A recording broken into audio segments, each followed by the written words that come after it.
الگ کر دیا. ہاں میں یہ مثال دے رہا تھا کہ یہ ان پر آیا تھا, میں اصل میں تو اس چکر میں آیا تھا کہ یہ لیاری سے آتے ہیں ماشاءاللہ. میں نے ان سے کہا کہ آج کے بعد اگر آپ مجھ سے قرضہ لیں گے یا فیوچر میں آپ مجھ سے کوئی قرضہ لیں گے,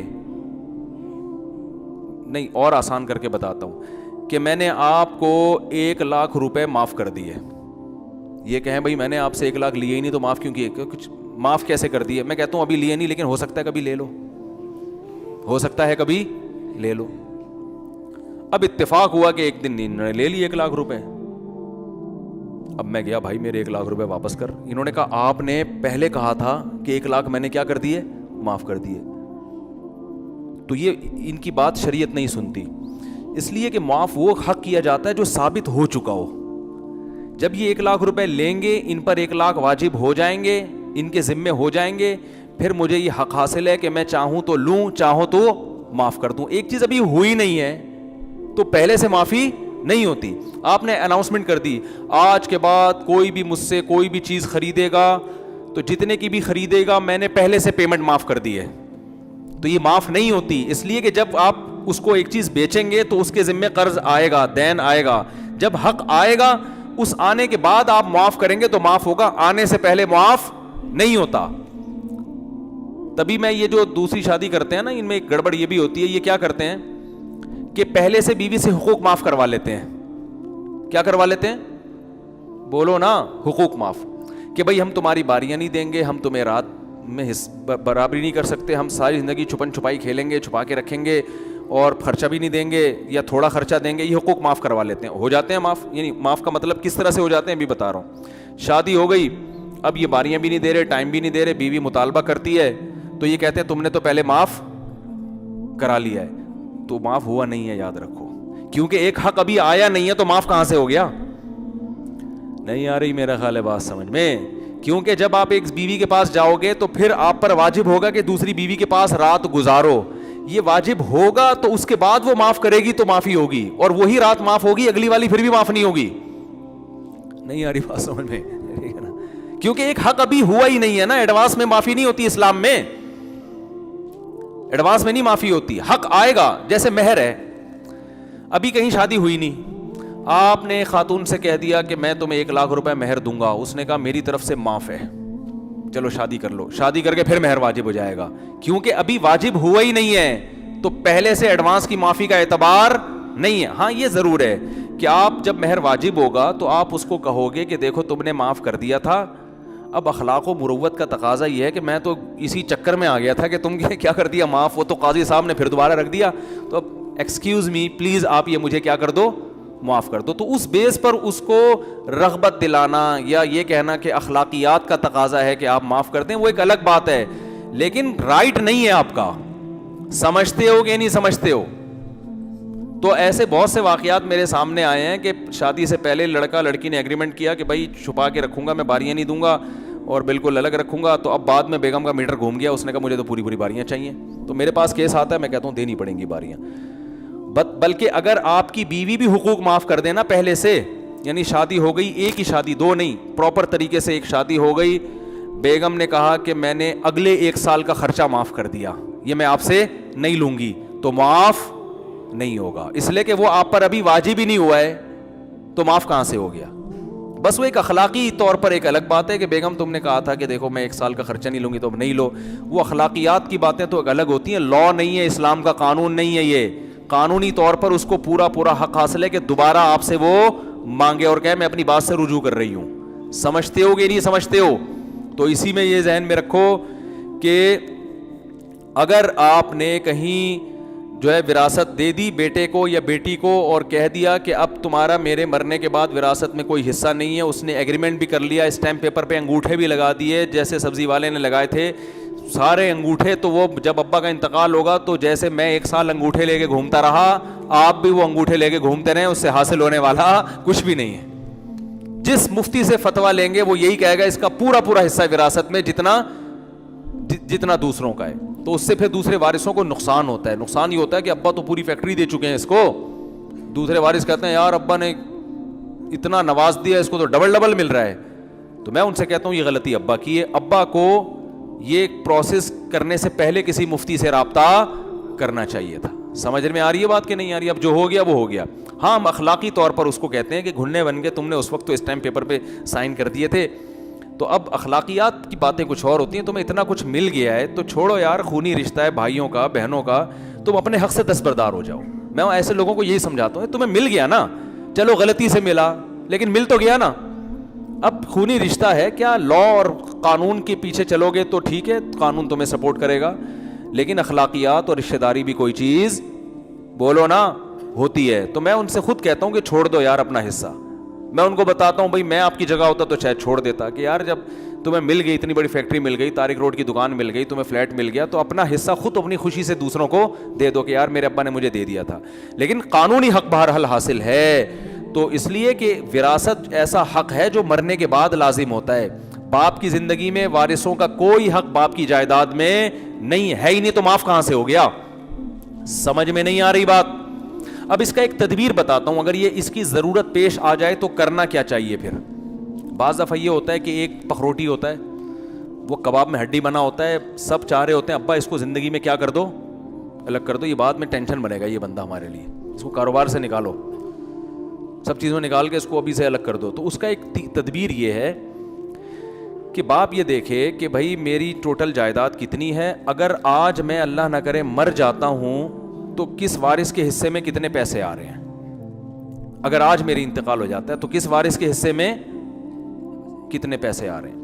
مثال کے طور پر باپ نے سب کو بلایا, بٹھایا, بیٹوں کو, بیٹیوں کو, بیگم کو, سب کو بٹھایا, بولا بھائی ابھی تو کوئی حصہ نہیں ہے کسی کا, نہ 8 لوگ کہتے ہیں نا اپنے زندگی میں اس کا حصہ دے دیا تو زندگی میں حصہ ہے ہی نہیں. یہی وجہ ہے کہ باپ جب زندگی میں وراثت تقسیم کرے گا تو 2 اور 1 کے تناسب سے نہیں بلکہ برابر برابر, کیونکہ وہ وراثت نہیں ہے بلکہ وہ گفٹ ہے. اور گفٹ میں, تحفے میں اصول یہ ہے کہ بیٹے اور بیٹی میں فرق کرنا ٹھیک نہیں ہے. بیٹی کو آپ 2 لاکھ دے رہے ہیں, بیٹی کو 1 لاکھ دے رہے ہیں, یہ غلط ہے. اس لیے کہ جب آپ گفٹ دے رہے ہیں تو جتنا گفٹ بیٹی کا ہے بیٹے کا ہے, بیٹی کا بھی اتنا ہی ہے. کیا ہو گیا یار؟ دیکھو باپ جب روٹی کھلاتا ہے تو ایسا ہوتا ہے کہ بیٹے کو 2 روٹی کھلائے گا, بیٹی کو 1 روٹی کھلائے گا کہ تم بیٹی ہو, ہے یہ جائز ہے باپ کے لیے؟ ظلم ہے یا نہیں ہے؟ بیٹے کو 2 آئس کریم کھلا رہا ہے, بیٹی کو کیا کھلا رہا ہے؟ 1 آئس کریم. ناشتے میں بیٹی عید پہ جو ہے نا بیٹے کو 2 جوڑے لے کے دے گا, بیٹی کو 1 جوڑے. یہ تو فرق ہو گیا نا, تو یہ فرق اسلام میں جائز ہے؟ ارے اولاد میں برابری کا حکم ہے نا, کیا ہو گیا یار؟ ایک تو پتہ نہیں کیا مرجھائے تو صبح 4 بجے آپ لوگ کو سب کو اٹھاؤں گا میں, تو بولو ذرا جان لگا کے بولو, نہیں ہے ایسے بولو, مجھے مزہ تو آئے بات کرنے میں. دیکھو اگر بقرعید عید پہ آپ اپنے بیٹے کے لیے 2 جوڑے سلواتے ہو عید کے, اور بیٹی کے لیے 1 جوڑا, تو یہ ظلم ہے یا نہیں ہے؟ کیونکہ حدیث میں آتا ہے سووا بین اولادکم, اپنی اولاد میں کیا کرو برابر. بیٹا اور بیٹی کی بیس پہ فرق کرنا شریعت میں جائز نہیں ہے, یہ فرق نہیں ہے اسلام. مرنے کے بعد اللہ نے وراثت میں فرق رکھا ہے, اس میں بہت ساری حکمتیں ہیں, وہ ایک الگ ٹاپک ہے. زندگی میں باپ کو یہ اجازت نہیں ہے. ہاں ضرورت کی بیس پہ فرق کیا جا سکتا ہے. بیٹی کو بعض دفعہ ضرورت زیادہ ہے, اس بیس پہ اس کو دے دیا, اس لیے نہیں کہ بیٹی ہے بلکہ اس کو ضرورت زیادہ ہے.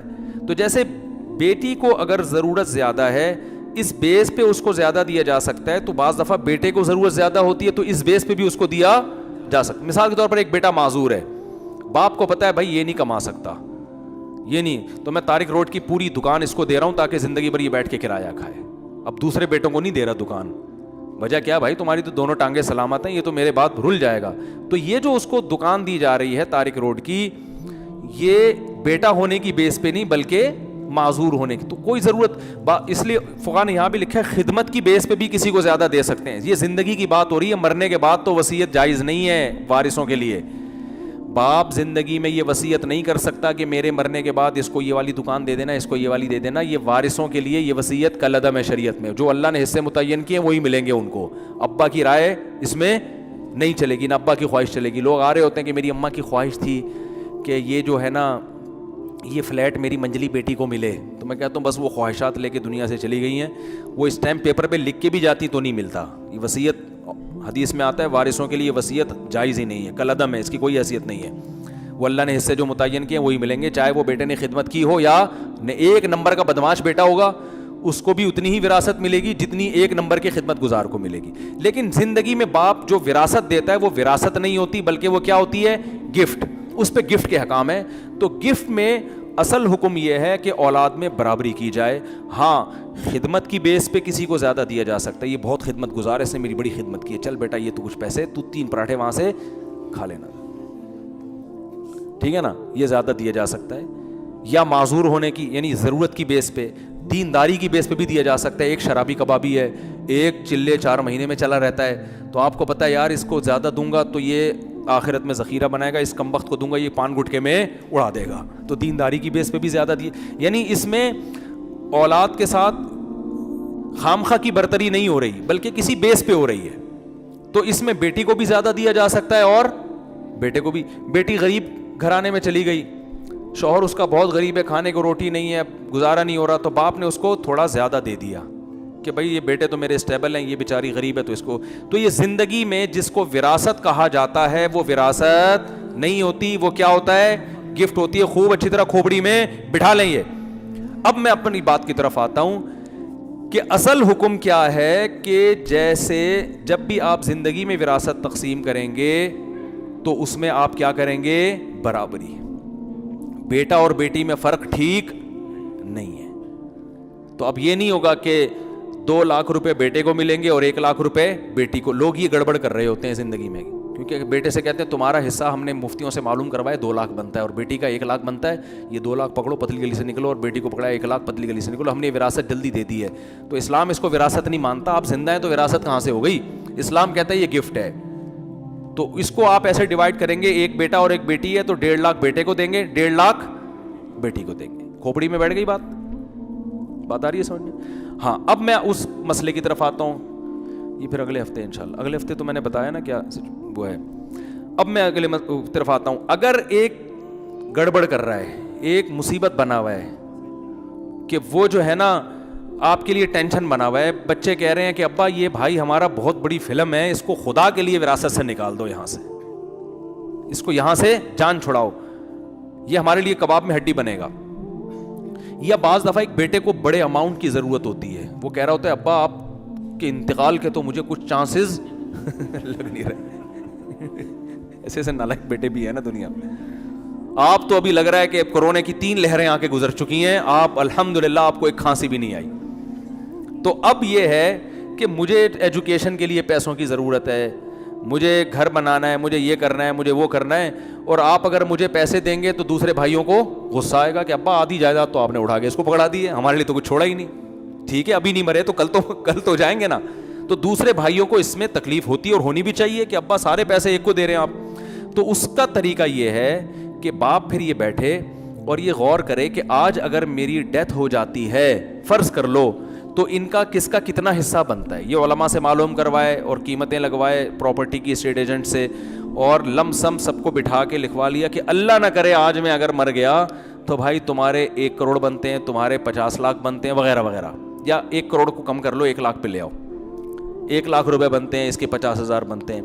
تو اب تمہیں ایجوکیشن کے لیے پیسہ چاہیے, لیکن میں چاہ رہا ہوں کہ تمہیں میں پیسہ دوں اس طور پر کہ پھر میرے مرنے کے بعد, کیونکہ ہم نے علماء سے سنا ہے آج میں تمہیں 1 لاکھ روپے دوں گا, کل مر گیا تو پھر سے تمہیں 1 لاکھ ملیں گے. آج میں تمہیں 1 کروڑ دوں گا تو آج مر گیا تو دوبارہ سے تمہیں 1 کروڑ الگ سے پھر ملیں گے. تو اتنے پیڑے کھانے کی ضرورت نہیں ہے. تو اس کا طریقہ یہ ہے کہ اس کو قرض دے دیا جائے, اور قرض اس طور پر دیا جائے کہ جب تمہارا وراثت کا حصہ ہمارا بٹے گا تو اس میں سے یہ پیسے مائنس کیے جائیں گے. بات آ رہی ہے سمجھ میں؟